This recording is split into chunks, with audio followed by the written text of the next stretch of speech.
And we have three speakers more.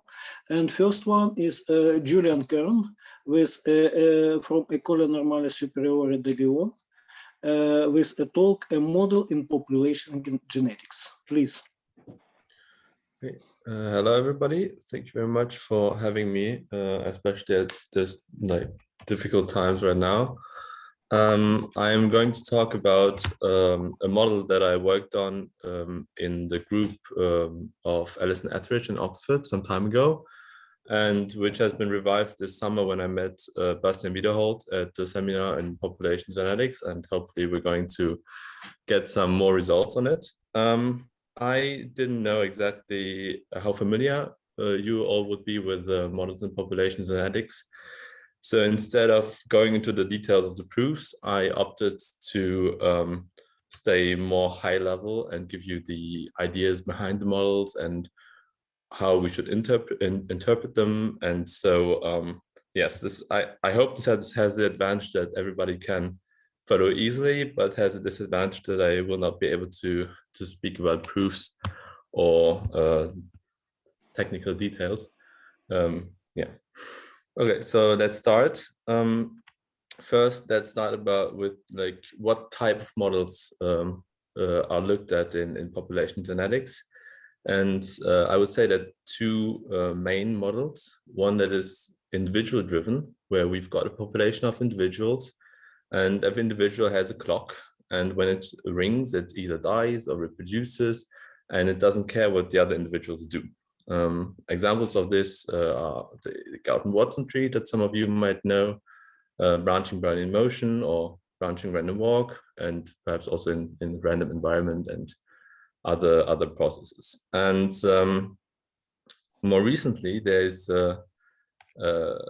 another type of model that has been studied more intensely, which are event-driven. So in these new models, new type of models, individuals do not choose anymore when they die or when they reproduce. Instead, we've got external events that fall down on the population, and all the individuals which are concerned by this event, they will now decide whether they reproduce or die, but depending on how many other individuals are in this event. Okay? And the main model of this type is the Fleming-Viewer model, or extensions of it, the lambda Fleming-Viewer model, or the spatial lambda Fleming-Viewer model. In this talk, I will focus on the non-spatial models, which are already difficult enough and interesting enough. But everything I say can be done in space, where the main interest for this type of models come from. Because when you look at these individual-driven models, like the Gaussian tree, you've got either extinction or you've got exponential growth. So there's no real birth control there. And this is not good from a biological point of view, because you want to have stable populations. They neither go extinct and they do not explode.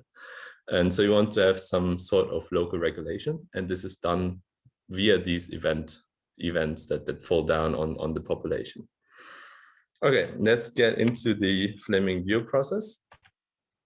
So consider this extremely large population of 10 individuals, and later on we'll let this number of individuals go to infinity. And so nothing happens until an event falls onto this population. And now what happens when the event falls? First thing is we choose a parent uniformly at random from the population, which is here marked with a blue ring. The next step is every individual inside this event dies independently with the same probability u. And it is possible that the parent might die. I chose here not to do so, but it could be that the parent dies.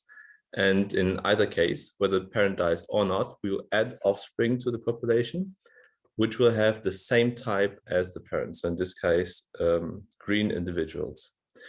And we choose the number of offsprings to be a Poisson random variable, so that the overall birth and deaths are balanced. Okay.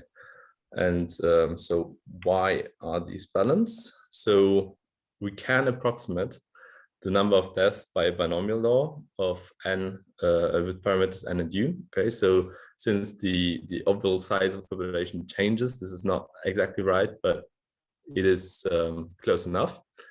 And that means that we can approximate it by its mean and its plus or minus its fluctuations, which are of all of the square root. And the number of births, which are Poisson with parameter u times n, can do the same thing. We can approximate by the mean plus fluctuations.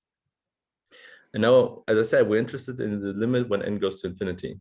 And so to make sense of this limit at all, we need to rescale by n. And when we rescale by n, the fluctuations just disappear. And we're left with minus u for the deaths and plus u for the births. And that is why we got this balance of the population. And that means that when we go to the infinite population limit, the total population converges to 1, which is nice because now we can concentrate on what we're really interested in, which is the proportion of green individuals. We are interested in how the subpopulations evolve over time.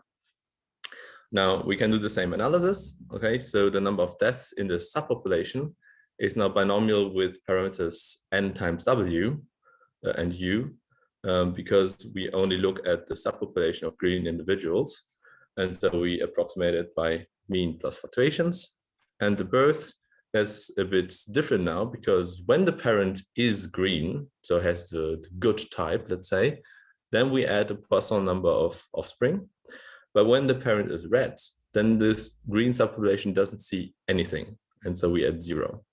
And in both cases, there is no balance, because if the parent is green, we add too many offspring because we didn't remove nu, but only nwu.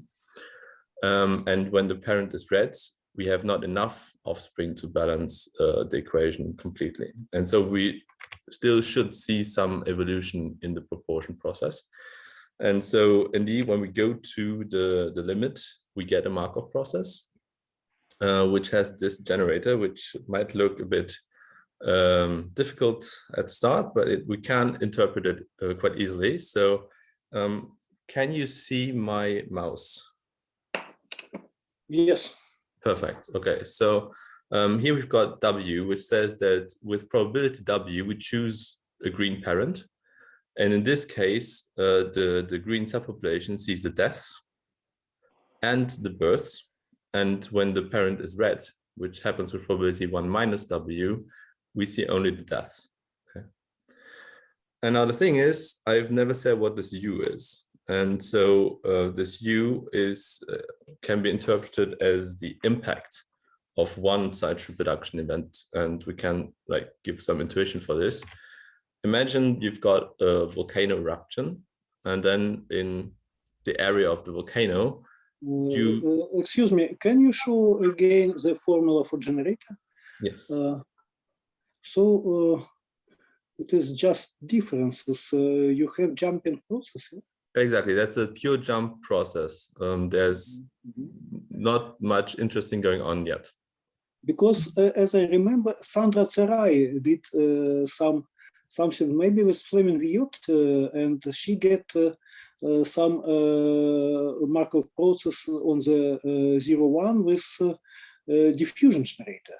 Yes, we will get to that in a few slides. So that is like the Fleming-Viot process is this one, and then later on we will add another letter to the name. The lambda Fleming-Viot process will be a bit more interesting, a bit more involved. Julian, and W of T is a proportion of green. Exactly. So W can be seen as the number of green individuals divided by the total number of individuals, but when the number of individuals goes to infinity. So yeah, it's like the proportion of the good subpopulation. Okay. Okay, so imagine a volcano eruption. In this case, you would think that most of the population dies, and then the few individuals that are left over, they will reproduce the offspring for the entire population afterwards. And so in these, let's say, catastrophic events, you would think of the impact as being large or close to 1, so that a large proportion of the population gets killed and replaced. Whereas you also have usual events, for example, my parents having me, which has little or no impact on the overall population of humans. So you would think that the parameter, the impact of this event is extremely small and goes to 0. The problem is that you should have, yes? Okay. The thing is, you should see a lot of usual events because humans get children all the time, whereas there are not a lot of volcano eruptions. So we should see different timescales at which these different impacts happen, let's say. And so the first thing is to understand what happens when the impact gets small, gets close to 0. And so we simply take the generator, we throw tail at it, and then we get this approximation. And so we don't care about the remainder here. And what we're left with is a sort of diffusion. This one is given is a Brownian motion, but with a changed variance. And then we've got this term, which goes to 0. So if we do not do anything, then all of this goes to 0. We don't see any evolution at all. And so what we have to do is we have to scale time by 1/u² to get rid of this this u² in front of the generator, and then we get convergence of the Fleming-Wheel process to the so-called Wright-Fisher diffusion, which is an important diffusion in population genetics. That's why it has a name, and it is important because it's the scaling limit of a lot of different models. So somehow this convergence already tell us that the Fleming-Wheel process is a good model for population genetics because it has the right scaling in some sense. It is in the same, it has the universality class of the Wright-Fisher diffusion. And now that we know which time scale is the right one, what we do is we can define the lambda Fleming-Wheel process, which is the same as before, with the only difference that we choose our impact randomly. Okay, so we've got a finite measure lambda on 0, 1, which says, okay, I can choose a random impact, but the small impacts are accelerated. Okay, so that is the interpretation of the generator, and then you have to use the behavior that we discussed before to prove that this really exists and can be defined. And then you try to... And lambda, is it finite measure or the big measure? Lambda is a finite measure on 0, 1, can be anything. So lambda is a finite measure on 0, 1. A measure. And for example, if it were just some Dirac at 1/2, then we would get the Fleming-Wheel process. If we had Lebesgue measure, then we would have all different impacts, and we would see all these behaviors. And so this lambda give us some possibility to choose what impacts we want to see. Do we want to see catastrophic impacts? Do we want more usual impacts? And so on. So do I have to move right there? Okay, nice, good. Okay, now we can come to the generalized process. So first question is, why do we need a generalized Fleming-Wheel process? Why isn't the previous one perfect? The problem is that one of the first things that I said is that the population size stays constant, which is quite problematic, because in real life you wouldn't think that the population of some animals is constant in space all time, and you would like to see some sort of fluctuations. Okay, and so the question that we thought about in my internship in Oxford was, what happens if we drop these assumptions? What models can we construct which are behaving kind of similarly to the Fleming view model, but do include fluctuations in the population size. All right, so first thing that we need to worry about is that now we have two processes. We have to track the total population process and the subpopulation process, because there are evolutions in both of them. And also there are like many choices to characterize them. I could choose the total population and the proportion, or the total population and one subpopulation, which I'm doing here. So this X is not the proportion of green individuals, it's the number of green individuals in the infinite population limit. And then as before, we fix one impact, and this time we add a non-negative random variable psi u, and this psi u will determine the number of offsprings in every event. And before, it was just psi u constantly being equal to u, so no randomness at all. And now we allow for some fluctuations in the number of offsprings, but we still want to have in mean a constant population size. Okay, so that guarantees us that overall the population will stay constant at 1, but we can have some sort of fluctuations. And then we can define the generalized Fleming view process. And now this time it's a bit more complicated than before, but still it has the same interpretation. So we choose a green parent with probability x of n. In this case, the total population sees deaths and births, and the subpopulation sees deaths and births. And if we choose the wrong parent of the wrong type, then the total population still sees deaths and births, but the subpopulation we're interested in only sees deaths. Okay. And now, as before, we would like to understand the behavior when u goes to 0, when the impact becomes very small. But this generator is very complicated, so I will drop all the dependence on x and only concentrate on the total population process n, which has a much simpler generator, because we only we don't care whether the parent is green or not, because the total population always sees deaths and births. And then again we throw Taylor at it, but this time we can only go to the first order, because there's no this balance at first order that we had in the previous model. And so we expect the scale to be 1 over u instead of 1 over u squared. The problem is that we still have to control this thing here, which is kind of... Excuse me, and you have n small and n capital. Is it a typo? So should it be... sorry, yeah, that was my mistake. That should be a capital N. So capital N is just it is not, it is the total population, yes? Exactly, yeah. But like, okay, so we have to think again, we are in the infinite population limit. So this capital N is the limit of the total population divided by n going to infinity.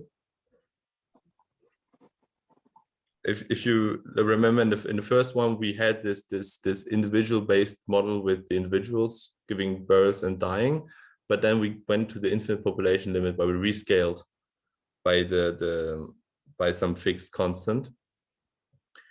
And we did this here implicitly. So we are in the infinite population limit already. Yeah, and so we have to kind of control this term. So this one is fine. That's just an exponential drift. But this one we have to understand. And so it turns out that the right condition is this here, which for those of you who have worked with Levy processes and Levy subordinators, is just a decomposition in a drift part and a jump part. Okay. And in the classical one, where the offspring didn't fluctuate, we always had the same offspring, we would only see the drift part, and gamma would be equal to 1. But now we allow gamma to be less than 1 and replace the missing part by jumps given by this jump measure psi. So if we assume this condition to hold with some suitable gamma and psi, then we get convergence in law in the Skorokhod space to this Markov process, which we dub the Levy evolution process because of its links to Levy processes. And it has, again, these two parts. So the first part being here, the minus n being the deaths, which are giving me an exponential drift downwards. And the part of the classical Levy, the classical Fleming-View process, which gives me a constant drift upwards of gamma. And the interesting part is the second one, where we have jumps. So these correspond to extremely large offspring numbers, which can happen from time to time. And in this case, we have the same structure as before. So with probability x over n, both populations see the offspring, and with probability 1 minus x over n, only the total population sees the addition of the offspring, and the subpopulation doesn't see it. And so if we, and I'm very sorry, there should be an x here. Okay, so it's n and x. And we are interested in this w, which is the proportion of the process, the proportion of the green population, which is x over n. And this is also Markov together with n, and it has this generator, which is not very nice to look at. But first thing to see is that the drift part doesn't come into play at all. So instead, we only see the jumps, which is quite interesting. And we can also rewrite this with the generator of the Fleming-View process. So in some sense, when we go to the small impact limit in this new model, the proportion behaves like a mixture of Fleming-View processes, where the impact depends on the offspring size and the total population size. Okay, and so as before, now that we have this, now that we know the behavior of the process when the impact becomes small, we are able to define the generalized lambda Fleming-View process, where we choose the impacts randomly and accelerate depending on its size. And yeah, and so the time is running, so I would just give an outlook on what we have and where we want to go. So what we did here is that we proved somehow the existence of a non-spatial model. So we can define the generalized lambda Fleming-View process in the way that I presented it. That's possible, it exists, it's unique, and it's very nice. We can also prove the existence of a dual process, which is extremely important in population genetics, because the dual process of these evolution processes typically describe the genealogy of individuals. And when you go to biologists who have real world data, they usually they only have one like the evolution of a species had only occurred only one time, so you cannot simulate a lot of evolutions to validate a model. Instead, you have the genealogy of some samples of a model of a population, which you can compare with the predictions of our model to see whether it is a good or an uninteresting model. So we will be studying this dual process in the future to get more information on it. As I said, everything that I did here can be done in space. It is a lot more difficult because uniqueness of the processes is not easy to prove. So there's still open problems in proving the uniqueness of the limiting models. And we also have some scaling results in the spatial case. But all of this is not falsifiable. So we need to study more on properties that we can compare to real world data. So in the future, there are a few things that we want to do. First thing is that we want to prove that this Livy evolution process is also in the same universality class as the Wright-Fisher diffusion. So that's something we are on at the moment, and we're nearly finished to proving this.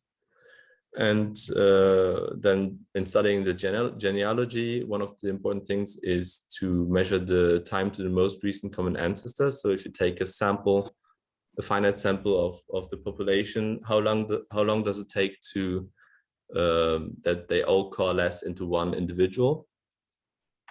And related to this, for those who are familiar with the terms, whether the corresponding coalescent comes down from infinity or not.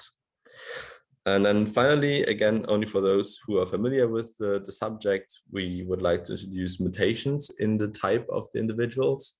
And once we have this, try to investigate whether we can get a right molecular type formula to study the relatedness of individuals which are sampled at some distance apart.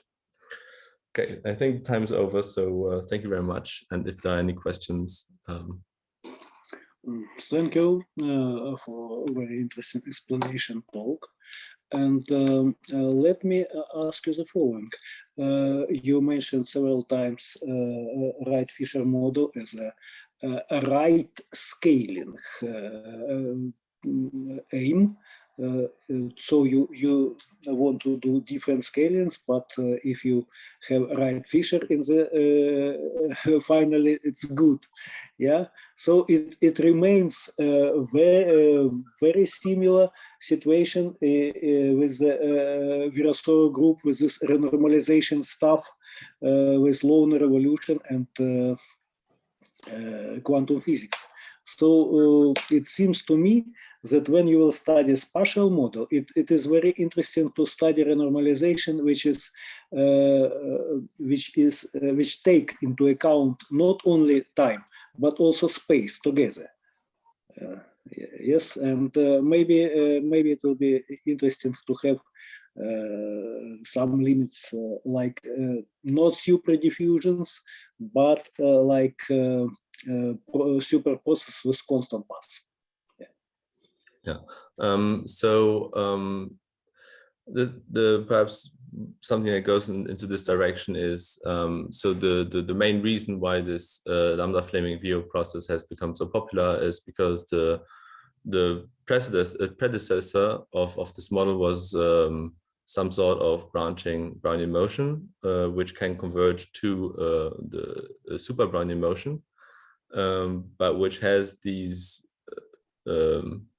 bad properties that I talked about, so that you have either extinction or explosion or clumping in the first two I mentioned, which are the most important one for the biologist. So it's better in dimension 3 and above, but that's not important in this field, or less important. And so it was like a search for 30 years to get a good model to circumvent this problem. And it turned out that the spatial lambda flaming VO process is a good model in the sense that it has these good properties, but with the drawback of having a constant population size.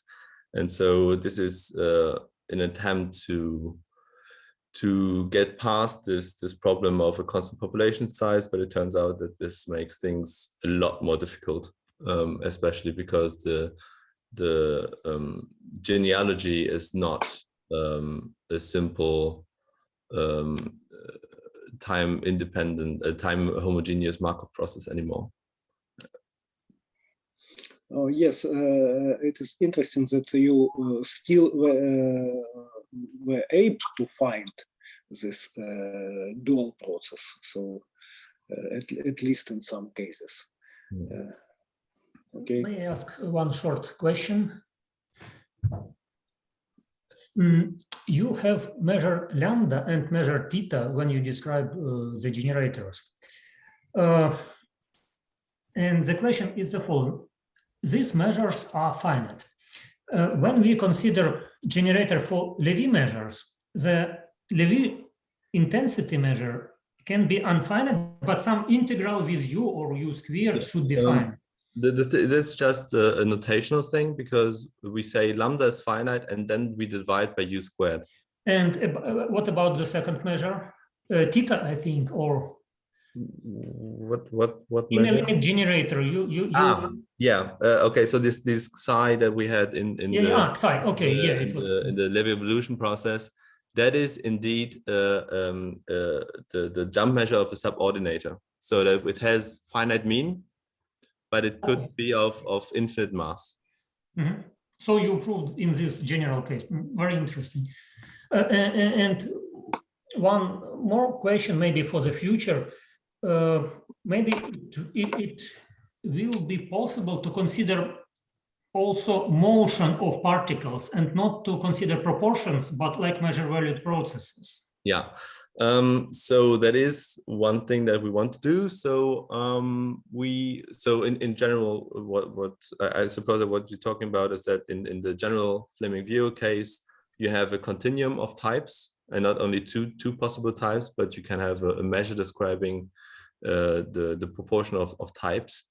And so what we did here should follow through with this more general thing without any problems, I think. No, I mean not continuum of types, but also place. Assume that you have volcano here, and some proportion, some mass disappears in a neighborhood of volcano, but a lot of people survive at another continent, for example. Yeah. So and you have mass evolution. Then you have mass evolution. So as I said, we investigated the spatial case, and we have at least the existence of the model. And we tried to, but we decided to step back and concentrate on the non-spatial case at the moment, because in the spatial case, we do not even yet have uniqueness of the martingale problem, which makes it a lot more difficult to analyze. Okay, thank you. Okay, thank you very much again. And we go to next talk of Anastasiia Hrabovets from Kyiv Polytechnic Institute with the talk Bernoulli Fock space. Please. Thank you for the invitation. As was mentioned, the topic of my speech is Bernoulli Fock space.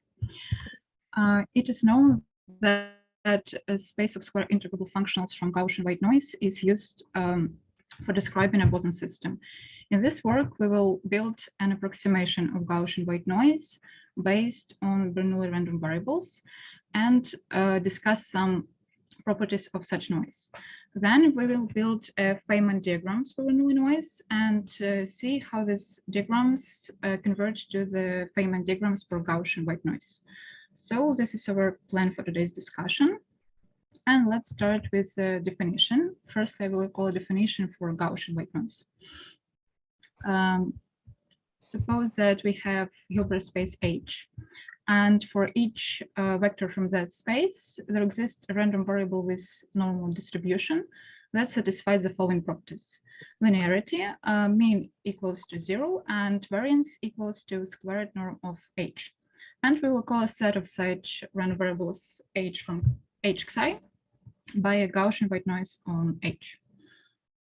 Now let's move on to the Bernoulli noise. We have a sequence of independent random variables with Bernoulli distribution. And for fixed n and function f, which is continuous on the interval from 0 to 1, we will define the following random variable phi from f. And we will call a set of such random variables by a Bernoulli noise in space of continuous functions.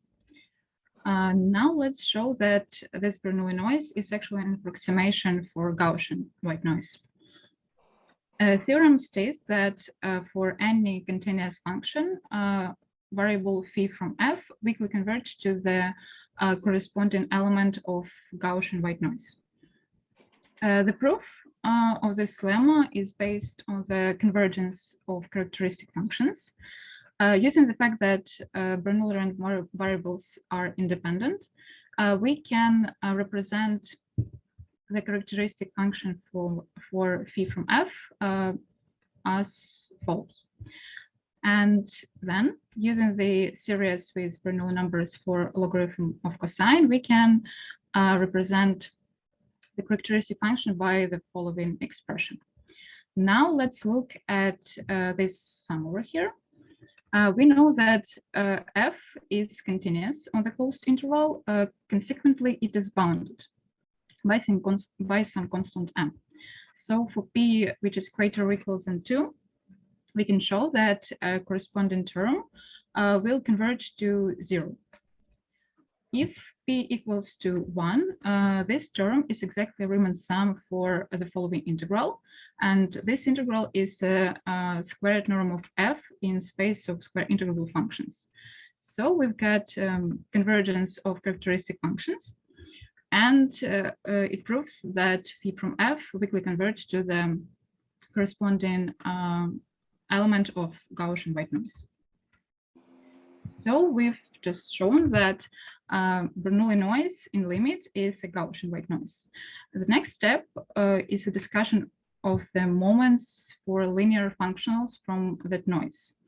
And first, I will show the Dynkin's formula, which allows us to calculate an expectation for such product, H1 size, 1H xi. To do that, we need to build a set of all possible partition of a set 1, 2, so on, n into pairs. And each such partition will correspond to a term in resulting expression for expectation. And each pair EG will correspond to an inner product of H1, HI, HG. Let's consider the following example. We want to calculate an expectation of 4 random variables. And there is 3 ways to build a partition of set 1, 2, 3, 4 into pairs. The first way is 1, 2, 3, 4. So to the first pair of 1, 2, it will correspond to the inner product of H1, H2. And the second pair will correspond to the product H3 and H4, and so on. And we can get the resulting expression for this expectation. So as we just discussed, we need to build a partition on pairs to get an answer for Gaussian case. But in Bernoulli case, we need some extra to get the answer. So let me represent you the following formula to calculate an expectation for products for elements of Bernoulli noise. And now let's discuss how we can get this formula. Suppose that lambda is vector from Rg. Then, using exactly the same approach as in the proof of the previous lemma, which means an independence of Bernoulli random variables and series for logarithm of cosine, we can get the following expression for expectation of an exponent of product lambda on vector phi f1, phi of g. And we can note that the expectation we want to find could be calculated as a multiple derivative from that expression. So using the Bruno formula for derivatives, we can get the resulting formula, which use all possible partition of the following set, not only into pairs. The next case, next step, usually in the case of Gaussian white noise, is to discuss Wick's powers. It's important because Wick's powers are a system of orthogonal polynomials with respect to Gaussian measure, and it corresponds to some states of boson system. So let's talk about possibility to define the same for Bernoulli noise. First, I will recall a definition. So the nth Wick's power for random variable eta is an nth order polynomial Pn from eta, which is determined by the following relations. P0 from x equals to 1, derivative with respect to x from P n x equals to n P n minus 1x, and the expectation of nth Wick's power for random variable eta equals to 0. And the exponential generating function of a sequence of Week's power for random variable eta, which is shown here, is called by a stochastic exponent or Week's exponent for random variable eta. Now, using the definitions and the properties of Week's powers and stochastic exponent, we can get the general formula for Week's powers for Bernoulli noise, which also used a partition of all possible partition of such sets. But let's note that in this case, in contrast to a Gaussian case, Week's powers are not orthogonal. And to understand that, we need firstly to understand how can we calculate a moment of Week's products. So let me represent a graphical way, which use diagrams to calculate an expectation for Week's products. But firstly, I will show the method of Feynman diagrams, which do the same for Gaussian case. So to calculate an expectation for such random variable A, which defined here, we need to construct a graph where each factor will correspond to a vertex hi with ki different free edges. And to build the diagram G, we need to connect all free edges together, but it's not allowed to connect the edges coming from the one vertex, so there is no loops in this diagram. Let's consider an example. For this case, we will have two different vertex, h1 and h2, and each of them will have two different free edges. Now we need to connect these edges together, but we're not allowed to connect edges of the same color here. So there is only two ways to do that, and they are shown right here. These diagrams will help us to calculate an expectation of the Week's products by using the following theorem. What we need to do, the every diagram G corresponds to a term in a resulting expression for the expectation, and each edge in this diagram correspond to an inner product of the vectors, which corresponds to vertices connected by this edge. Let's go back to this example and look at the first diagram. This edge connects vertices h1 and h2. So we need to write down an inner product of h1, h2. And again, this edge do the same. So the term corresponding to this first diagram is inner product of h1, h2 squared. And exactly the same for the second one. It's a simple example. So we've got that expectation equals to 2 inner product h1, h2 squared. Now let's move to the Bernoulli case. Again, we consider a random variable A. And to calculate an expectation for A, we need to construct a graph where each multiplier is assigned to not only one vertex and different edges like in the Gaussian case, but to a set of vertices, just like shown here. I don't want to bother you with a long, boring list of rules for building diagrams, so I will explain it in details on the next example. So let's consider such random variable, which is similar to the to that one for example for Gaussian case. So we've got two vertices corresponding to the first multiplier and two vertices corresponding to the second multiplier. Now let's give each vertex an individual number, just 1, 2, 3, 4. And now we need to build a set of all possible partitions with blocks of even cardinality, and partitions where there exists a block which contains only vertices corresponding to the one multiplier are not taken into account. So there is a set of all possible partitions which will be used for calculating expectation. Now let's look at the first partition, 1, 3, 2, 4. For each block, we need to build a method of traversing through all its vertices, and the agreement is that we start from the vertex with the smallest number. So for this block, 1, 3, we've got only one way to do that. we go from 1 to 3. And exactly for the second block, we go from 2 to 4. So there is only one diagram corresponding to this partition. Similarly, for the second partition, we go from 1 to 4 and from 2 to 3. A more interesting case is for the third partition, because we had 6 different options for traversing through all its vertices, and they are shown right here. These diagrams will help us to calculate an expectation by using the following theorem.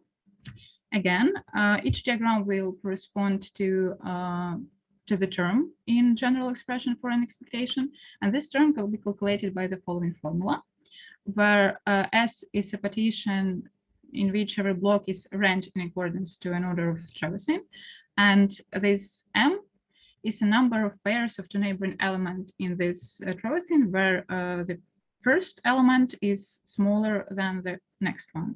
I will show in the example. Let's look at the last diagram. We've got first pair 1, 4. 1 is smaller. It's good.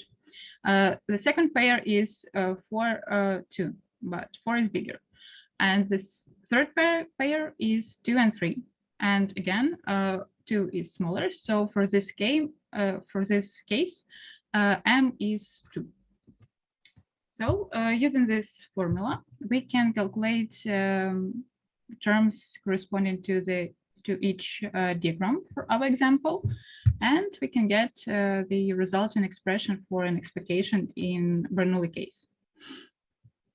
Now we can note that if for some diagram G, there exists such a block of a partition with cardinality bigger than 2, that corresponding term will converge to 0. We can prove it using the fact that F is bounded. So it means that only diagrams with connected pairs will have non-zero impact on expectation when n goes to infinity. And if you look at the corresponding term for case when cardinality of S is 2, we will see that it converges to exactly to the term corresponding to the Feynman diagrams for Gaussian case. Let's see that. So I will remind this diagram, this is Feynman's diagram for Gaussian case. This is our diagrams for Bernoulli case, but we need to look only at this first two, because for the others, cardinality of a partition is 4, which is obviously greater than 2. And as we can see, diagrams for Bernoulli case converge to the well-known Feynman diagrams for Gaussian case. So in this talk, I considered Bernoulli noise, which is an approximation of Gaussian white noise. We built graphical methods which use diagrams to calculate an expectation for Weeks products. And we can see that these diagrams converge to the Feynman diagrams for Gaussian case. I think that's all for today. Thank you for your attention. Maybe any questions? Thank you very much. And as far as I know, you plan to study orthogonal polynomials with respect to Bernoulli noise, and also their convergence to polynomials from in Gaussian case. Am I right? Yes. Unfortunately, we can't. Weeks powers are not orthogonal system, but we still need it because in limit it is Weeks powers for Gaussian noise, and it is an orthogonal system. And also, I will build an orthogonal system in a space of functionals from Bernoulli noise. And since Bernoulli random variables can, the space of these functionals will have, in contrast with Gaussian case, it's finite dimensional. For fixed n, the dimension is only 2 to power n, so maybe it is possible to obtain some new interesting properties and generalize them to Gaussian case. So yeah, that's my plan for the nearest future. Yes, I must say that this model is of interest. For example, even in the models with the growing number of the particles, we oftenly use such kind of models, and even people can study log-Sobolev inequalities here. For example, in articles of Sergei Bobkov, you can find very well developed Gaussian tool, which is also obtained and described in Bernoulli case. Maybe some other questions or comments, please.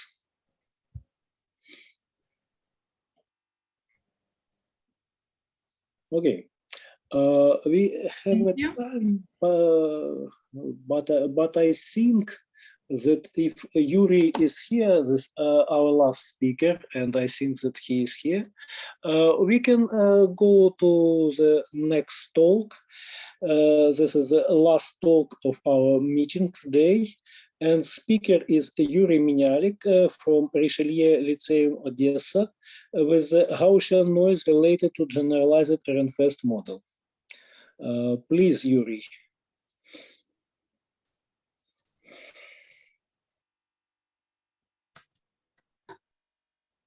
Do you see the presentation? Yes. Yes, great. So today I'm talking about Gaussian noise related to generalized Ehrenfest model. My supervisor, Andrey Dorogovtsev. So let's consider the generalization of Ehrenfest model. Let n particles be randomly distributed between two boxes. And at every moment of time, randomly k particles are changing their box to another. I want to know that this process is Markov chain, the particle transition process. And we can describe this this model as a sequence of ±1. Let us describe location of particles by sequence xim of ±1, where I is number of particle and m is time. Let's call so we can call the state of the system as a vector xanm, where m is time and n is number of particles. Let's call this vector the state of the system, and changes between the states moves. Further, we want to know what moves between the states are possible. If k equals 1, then obviously any moves between the states are possible. And further, let's consider the case n bigger k bigger than 1. So the result is theorem 1. There is two cases. In first case, if k is odd, then any moves between states are possible. And the second case B, if k is even, then we need to introduce even and odd states of this system. The definition: state x vector nm is called even if the number of 1 in the state is even or odd similar. So the second case in theorem says that the parity of position is invariant, not changing value. So the next, we want to know the stationary distribution of this system. To find it out, firstly, we need to prove a useful lemma. It's about random waltz on hypercube. So let's consider the system with properties. Firstly, the graph of states is connected. So we can move from any of these states to another by finite number of moves. And secondly, the probabilities of transitions is equal to some 1 divided by d. And then the stationary distribution of the system unique and equal to this vector of 1 divided by n, where n is number of states in this system. And this is a famous result, but I want to show you my original proof, which is quite short with interesting idea. So I want to introduce the method of maximums. Let's consider the maximum probability in stationary distribution. Suppose you can get to this state from some other states with some probabilities. So by the definition of stationary distribution, we can write the following relationship. Then we can substitute the probabilities of transition from our lemma as 1 divided by d and get the following relationship. Then we write this as in equation 1. And then we can see that every term in equation 1 is bigger than or equal to 0 by our assumption. So we get that pi I equals pi ag for all g equals from 1 to d.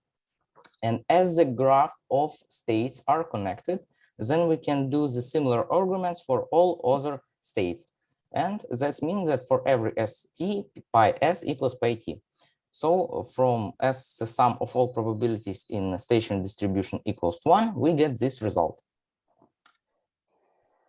So using this lemma, we can find out the station distribution of our generalized Ehrenfest model. So again, there's two cases. And first case, if k is odd, then the station distribution is equal to this vector of 1 divided by 2 to the power of n. And in second case, if k is even, then there's an infinite amount of station distribution that have look like this. Pi I equals alpha divided by 2 to the power of n, or 1 minus alpha divided by 2 to the power of n if position I is even or odd respectively, where alpha is some number from 0 to 1. And I want to note that using this the same proof as in lemma 2, we can prove more general result about random walks. Let's consider the system with properties. Again, the graph of states is connected, and the probability of transition is symmetric, as you can see. And again, the station distribution will be unique and equal to this vector. And this theorem is describing the random walks on connected graph with symmetric probability of transition. So nextly, we are going to introduce Bernoulli noise. So let f be a continuous at 0, 1 function. And for a vector, we define this scalar product. Next, we'll define a set as following. The sum for g from 1 to m of scalar products for continuous functions f. And we call this set Bernoulli noise. So further, we want to find out the limit of this Bernoulli noise if the changing between the vectors k will be not the constant and the sum changing variable. So let k equals n alpha for alpha from 0 to 1, and let's consider the limit as number of particles goes to infinity. And the result is showing on the screen. The Bernoulli noise is going by distribution to normal variable with 0 mean and this integral dispersion. So the proof is have interesting technique moments. So I want to show the proof. Firstly, we will prove the lemma. Suppose epsilon n vector is vector of plus minus ones and a is some real numbers. Then we have the following relationship. The sum for all possible vectors epsilon n of cosine and inside with sums of epsilon k ak equals to 2 to the power of n multiplied by product of cosine ak. So this lemma is easily proved by method of mathematical induction. Just we need to use the formula of sum of cosines. So next we will prove our original theorem. So we will prove it by method of characteristic function. So as Sn have the finite number of values, we can evaluate the characteristic function as the arithmetic mean of all possible values, including repeats. So we write the characteristic function as follows. 1 divided by 2 to the power of n small n big, sum for all possible vectors, x and 0, and so on. And sigma is showing all vectors that we can get by changing some k components or to the opposite sign. And n big is equal to n chose an alpha to the power of m. Firstly, we want to know that the sign is odd function, so sum of signs equals 0, because for every value of Sn, there exists an opposite value. So the sum of signs equals 0, and we have the following view for characteristic function.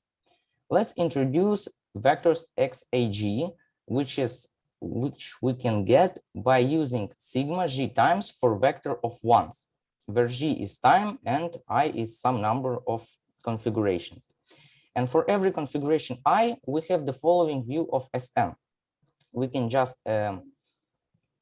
calculate all vectors or all component of vectors using these elements of xag and components at the starting initial vector x and 0. And then using this, we split our sum cosine Snt as sum for vector x and 0 and sum for all possible configurations E. And for every E, we apply lemma 1, taking x and 0 as epsilon. So this sum is transformed to arithmetic mean of some product of cosines, as we can see in the screen. And I want to note that in equation 3, the characteristic function are not depends on x and 0 and so on this vector. It only depends on vector xag, which is showing the all possible changes between the vectors. So we find out the look of characteristic function, and further we will find out the limit. So firstly, we will take the log of product of cosines and use the Taylor expansion nearly 0. So we have the following equation, that ln pi n I equals to the sum plus O big 1 divided by n, as n goes to infinity. And we can substitute this formula, take an exponent and substitute it, and have the following formula for characteristic function. So as n goes to infinity, we can write it as the arithmetic mean of some exponents. Next, we'll find out the limit of right side of the equation as n goes to infinity using squeeze theorem. Firstly, we will find out the lower bound using Cauchy inequality. So the arithmetic mean of exponent is bigger than or equal exponent of arithmetic mean. So to calculate the sums, we will take the sum for I from 1 to n big inside and calculate the sum for coefficients for E, not for G and K, and for E. We can calculate it and use it. So firstly, we will calculate this sum for coefficients x, k, a, g for I from 1 to n big. And we will rewrite the sum using sigma. So not sigma, sorry, vectors xag. So the sum for all possible configurations is the same as sum for all possible vectors xag. And as this sum not depends on all other vectors xag plus 1 and so on, then we just multiply by all possible variants of these other vectors as n chosen alpha to the power m minus j. And then we, as by induction, calculate this sum, just calculating the number of variants in that every component is changing their sign on next moment of time or not. And we will get the following relationship, that the sum xkag for I is from 1 to n big is equal to 1 minus 2 alpha to the power of g, n chose n alpha to the power of m, which is actually is n big our. And next, from this we can find out the sum for product of these vector components. Rewriting the sum using xag, we can firstly we can evaluate this sum for xags for vectors xas and so on xap plus 1, and we will have use the previous formula, and we will have the following formula. And then we substitute these formulas in our inequality in a formula 4, and considering that the integral sum is going to integral of the function, we will get that up lower bound for limit of characteristic functions that is bigger than or equal of exponent of minus 1/2 t squared and such coefficient integral from 0 to 1 s squared x dx. Next, we will find out upper bound. To find out, we will again rewriting the characteristic function, the sum for all E, using vectors xag, and rewrite this as this. Then notate A as sum for vector xam of our exponent, and we will find out firstly this sum, and understanding what is happening, we will find out the big sum, the all sum in together. So let's write A using elementary symmetric polynomials. So we can calculate this sum as exponent of sum on previous moment of time. So there is a sum of vector components, including m-1 time, moment of time, not m, and multiplied by elementary symmetric polynomial of such exponent. So we can get this equation if we understand that we can write the vector components at m's moment of time using the components at previous moment of time. And if we sum up by all possible vectors, we will get this formula. And then we can just find out the limit behavior of this elementary symmetric polynomial. We will use Maclaurin inequality, and from which we get that this polynomial divided by n chosen alpha is less than or equal to 1 divided by m sum of, so this sum arithmetic mean of exponent again to the power n alpha.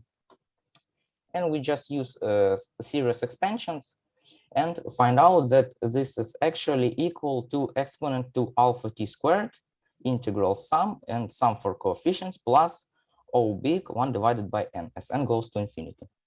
So if we substitute this in our sum, we will find out that every term xkim, xkag inequality is changed to 1 minus 2 alpha, xka m minus 1, xkag. So every component with moment of time m transformed to vector component on time m minus 1 and multiplied by coefficient.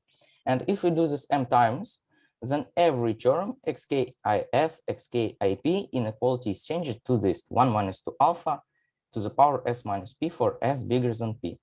So we conclude that if we do this m times, then we get the upper bound for limit of characteristic function, which actually is equal to lower bound.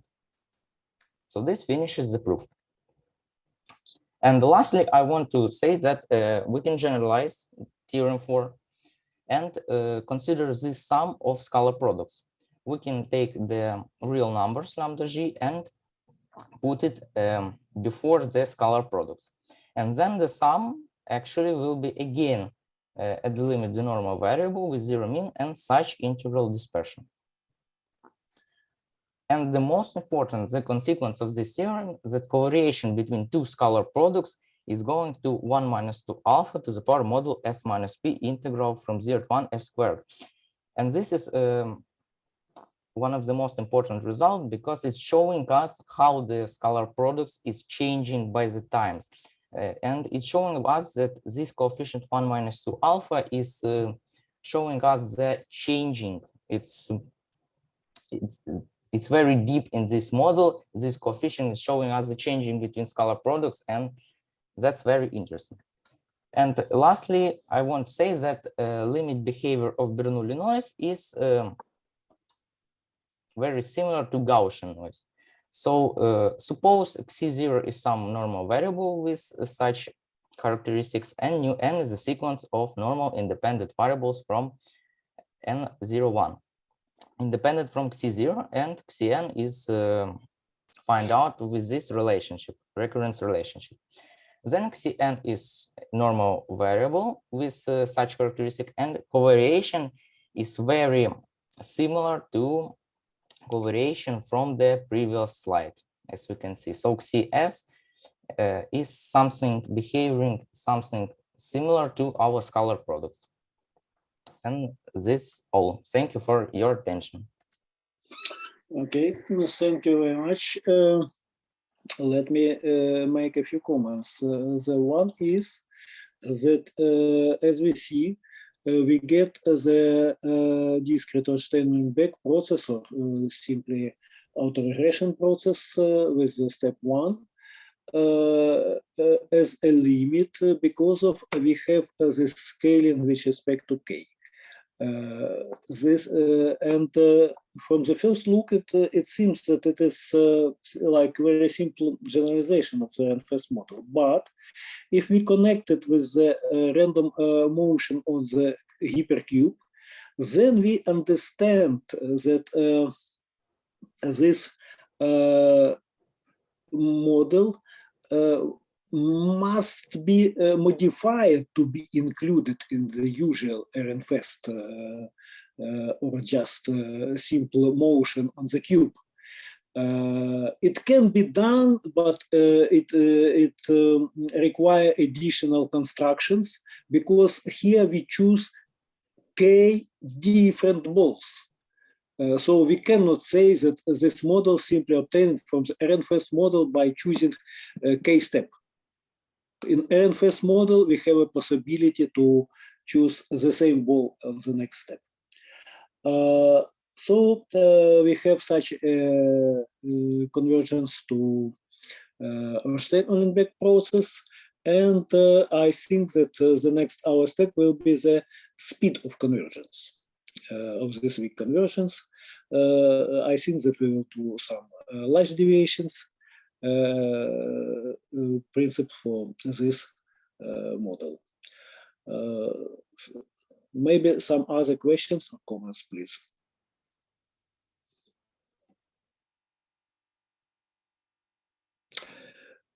Okay, if there are no other questions, I have to say that we finish our program for today, and I have several announcements.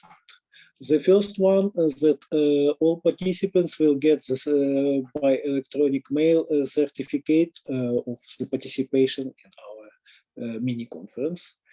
The next one is that all of you are welcome to present the articles based on your investigations which you presented today to our journal Theory of Stochastic Processes. You can find it in the site of our department. And the last one is more general. This is our last session in the spring semester, and we will start to work from the September 1st. Before this, in August, we collect the titles and abstract for future talks. Please, everybody welcome. And I hope to see today's speakers among the regular participants of our seminar in the future. Thanks, everybody, and bye. Thanks again, and bye.